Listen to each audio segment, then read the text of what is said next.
धन्यवाद सभापती महोदय. शासन नियुक्त अभ्यास समितीतील शिफारस ब अनुसार 10 वर्ष कॉन्ट्रॅक्ट सेवा झालेल्या समग्र शिक्षामधील करार कर्मचाऱ्यांना शासन सेवेत सामावून घेण्याबाबत समग्र शिक्षा संघर्ष समिती यांचं आंदोलन बरेच दिवसापासून सभापती महोदय आझाद मैदानात चालू आहे. या विषयासंदर्भात अनेकदा सभागृहामध्ये सर्वच अभ्यंकर साहेब आहेत, अमोल मेटकरी आहेत, विक्रम काळे आहेत, या सर्व सदस्यांनी वारंवार हा विषय सभागृहात मांडला.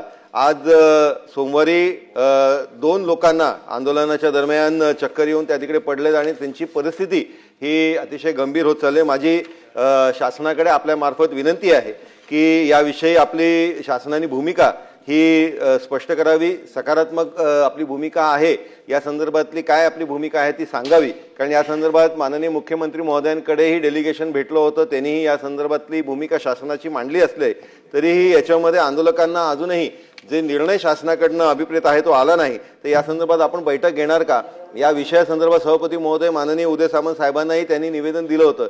तर शासनाच्या वतीने मंत्री महोदय आपल्याला काही याच्यामध्ये सूचना करणार का? सदाभाऊ खोत.